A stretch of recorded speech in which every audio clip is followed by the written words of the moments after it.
Ndabahaye mwirwe mwese nshuti banywanyi bacu mwebwe mubana natwe mu biganiro n'amakuru tubatunganiriza ngaha kuri Iyakure Official.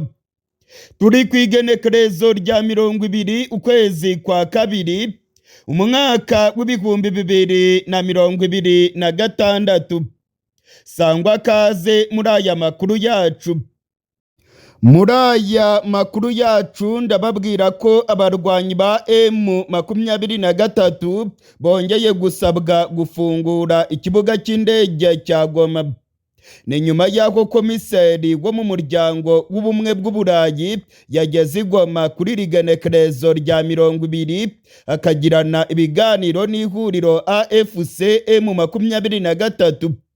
Ese M23 iremera gufungura iki kibuga cy'indege? Ibingibi turabigaruka ko muri aya makuru yacu.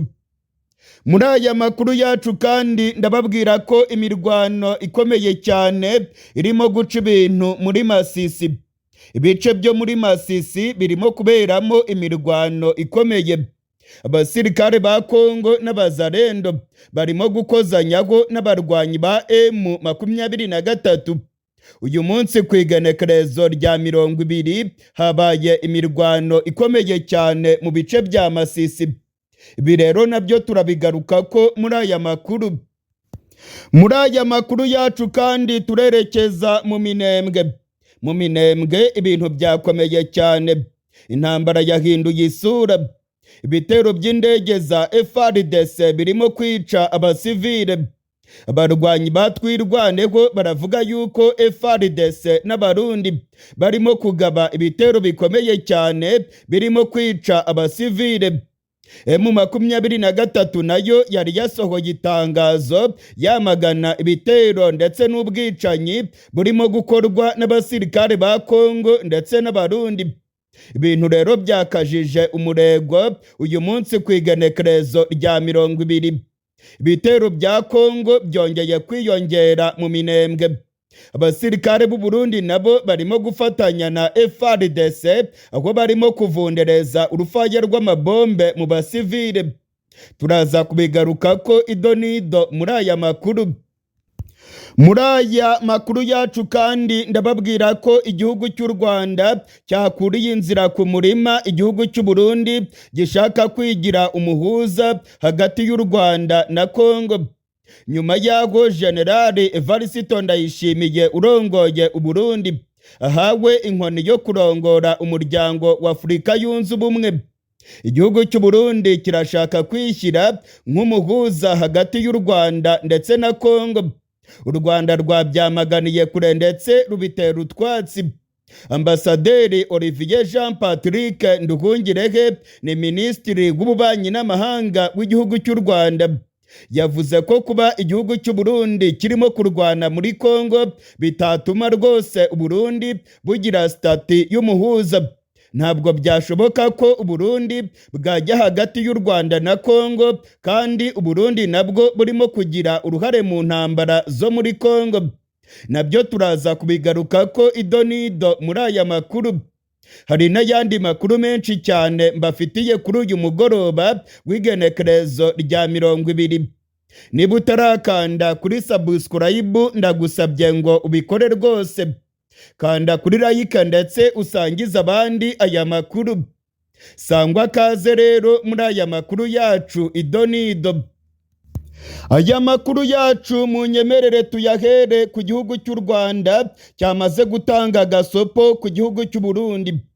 U Rwanda rwakuriye inzira ku murima igihugu cy'u Burundi. Ruvuga yuko u Burundi butagomba kugira uruhare mu buhuza hagati y'ibibazo by'u Rwanda na Kongo. Ni nyuma y'aho General Ndayishimiye urongoye igihugu cy'u Burundi ubungubu yamaze kuronka inkoni ikomeye yo kurongora umuryango wa Afurika yunze ubumwe. Muri iyi minsi igihugu cy'u Rwanda ndetse na Kongo bafitanye ibibazo bikomeye cyane. Kongo ivuga yuko u Rwanda rufite abasirikare muri Kongo ndetse ko barimo gufasha M23. U Rwanda narwo ruvuga yuko ubutegetsi bwa Kongo burimo gufasha FDLR. ndetse ibingibi byo rwose ni ibintu biba ku mugaragaro izuba riva.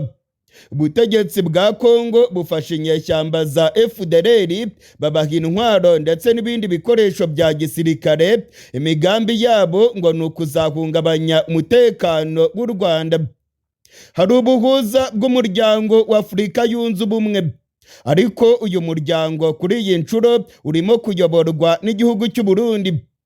U Rwanda rero rwateye utwatsi abibwiraga yuko u Burundi bwajya hagati y'u Rwanda ndetse na Kongo, ndetse u Burundi bukaba bwagira uruhare mu buhuza bw'u Rwanda ndetse na Kongo. Ambasaderi Olivier Jean Patrick Nduhungirehe, Minisitiri w'Ububanyi n'Amahanga w'igihugu cy'u Rwanda, yavuze ko u Rwanda rudashaka u Burundi mu biganiro byo kurwunga na Kongo. Minisitiri w'Ububanyi n'Amahanga w'igihugu cy'u Rwanda yatangaje ko nubwo Perezida w'u Burundi aherutse kurongora uyu muryango wa Afurika yunze ubumwe, rwose atagomba kugira uruhare mu guhuza Kongo n'igihugu cy'u Rwanda. Muri iyi minsi kandi igihugu cy'u Burundi nacyo kirimo gukorana n'inyeshyamba za FDLR, ibintu bituma rwose igihugu cy'u Burundi kiba mu mwanya mubi cyane, ndetse kidashobora kugira uruhare mu guhuza u Rwanda na Kongo. Muri iyi minsi rero u Rwanda narwo rufitanye ibibazo bikomeye n'igihugu cy'u Burundi. Ntabwo rero umwanzi w'u Rwanda ari we wagira uruhare rukomeye mu guhuza u Rwanda n'undi mwanzi warwo. Aya makuru yacu reka tuyakomereze mu burasirazuba bwa Kongo. Imirwano irimo kubica bigacika muri Masisi. Nyuma y'igihe kirekire imirwano itarimo kumvikana mu bice bya Masisi, kuri uyu munsi urugamba rwongeye kwambikana. Igisirikare cya Kongo ndetse n'abazarendo bagabye ibitero bikomeye cyane mu bice bya Masisi. Amabombe yiriwe arimo kumvikana. Amakuru yizewe aremeza ko mu micungararo ya Masisi Centre humvikanye urufaya rw'amabombe. Amakuru akemeza yuko FARDC irimo gushaka gufata ibice bikomeye muri teritwari ya Masisi. Amasoko yanjye muri kariya gace aravuga yuko amasasu yiriwe arimo kumvikana. Za bombe ziriwe zirimo kwisekura mu micungararo ya Masisi Centre. Amakuru akavuga yuko FARDC yatangije ibitero bikaze. Kugeza ku mugoroba w'irigenekerezo rya 20, imirwano iracyabica bigacika muri biriya bice. Nta ruhande rurabasha kwirukana urundi muri pozisiyo zayo. Amakuru aravuga yuko M23 irimo kugerageza gusubiza inyuma FARDC, ariko kugeza ubu ngubu imirwano ikaba igikomeye. Kugeza muri kano kanya turimo kuvugana, kuri uyu mugoroba w'igenekerezo rya 20, imirwano iracyakomeye cyane muri Masisi. Ibingibi rero bibaye nyuma y'aho ku igenekerezo rya 18 byari byitezwe ko impande zirimo kurwana muri Kongo zigomba kubahiriza agahenge k'imirwano. Nyamara ntabwo ariko byagenze, ahubwo intambara irimo guhindura isura. Biribonekeza ko imirwano irimo kubica bigacika, ndetse biragaragara yuko intambara ya nyayo aribwo igiye gutangira mu burasirazuba bwa Kongo. Narabibabwiye inshuro nyinshi, nababwiye ko agahenge katazubahirizwa, ndetse nababwiye ko ibyo mwabonye ari imirabyo. Ubu ngubu rero inkuba za nyazo nibwo zigiye gukubita mu burasirazuba bwa Kongo. Ibimenyetso byose birerekana ko intambara ya nyayo aribwo igiye gutangira mu burasirazuba bwa Kongo. Mu gihe rero imirwano yiriwe irimo kubica bigacika muri Masisi, mu gace ka Minembwe muri Kivu y'Epfo naho ibintu byakomeye cyane. Ibitero by'indege za FARDC byiriwe birimo guca ibintu. Indege za Kongo ziriwe zirimo kuvundereza urufaya rw'amabombe mu Minembwe. Abaturage benshi cyane b'abanyamurenge bagaragaye barimo guhunga agace k'imirwano. Nyamara abamayimayi bagiye batangira abanyamurenge bakabagirira nabi. hari ubwicanyi bukomeye cyane burimo gukorwa na FARDC bafatikanije n'abarundi ndetse n'abamayimayi. Amasoko yanjye muri kariya gace aravuga yuko abanyamurenge barimo kunyura mu nzira y'umusaraba. Abagore n'abakobwa barimo gukubagurwa, barimo gufatwa ku ngufu n'abasirikare ba Kongo n'abamayimayi. Za bombe zirimo gusenya imihana y'abaturage. M23 yasohoye itangazo yamagana ibitero ndetse n'ubwicanyi birimo gukorerwa mu Minembwe. Ni ibitero birimo kugabwa na FARDC n'abarundi. Abarwanyi batwirwaneho nabo bamaze kwamagana ibitero bya leta ya Kongo mu gace ka Minembwe. Indege z'intambara ziriwe zirimo kuvundereza urufaya rw'amabombe ku basivile. Abanyamurenge barimo gutabaza. Abanyamurenge bamerewe nabi cyane.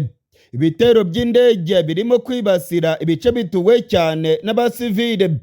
M23 mu itangazo yasohoye yavuze yuko itaza kwihanganira bino bitero, ndetse yateguje yuko ishobora guhangana n'abarimo kugaba ibitero mu basivile. Mu yandi makuru akomeye cyane, uyu munsi ku igenekerezo rya 20 ukwezi kwa kabiri, M23 yongeye gusabwa gufungura ikibuga cy'indege cya Goma. Komiseri w'umuryango w'ubumwe bw'Uburayi yageze i Goma kuri rigenekerezo rya 20. Yaganiriye na Bwana Corneille Nangaa ndetse n'abandi bayobozi ba AFC M23. Uyu komiseri wa Union Européenne yasabye yuko ikibuga cy'indege cya Goma cyafungurwa, ndetse yavuze yuko ibibazo by'ubutabazi bimeze nabi cyane mu burasirazuba bwa Kongo, ngo hakenewe ibikorwa byihuse cyane by'ubutabazi byo kurengera abasivile bamerewe nabi cyane mu burasirazuba bw'igihugu. Ibintu rero ntabwo byoroshye.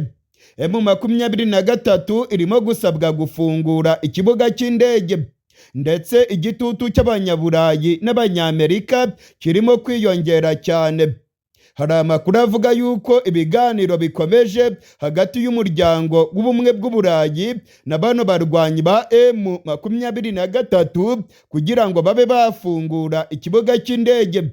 Amakuru kandi aravuga yuko abanyamerika nabo bari muri bino biganiro barimo kubigiramo uruhare rukomeye rwo gusaba M23 kuba yafungura ikibuga cy'indege. Hari amakuru avuga yuko mu minsi mike cyane iri imbere ikibuga cy'indege cya Goma kigiye gufungurwa. Ndasubiramwo, amakuru turimo kuronka aremeza ko mu minsi mike cyane iri imbere ikibuga cy'indege cya Goma kigiye gufungurwa. Ni nyuma y'ibiganiro bikomeye cyane birimo guhuza abanyaburayi, abanyamerika ndetse n'uruhande rwa M23.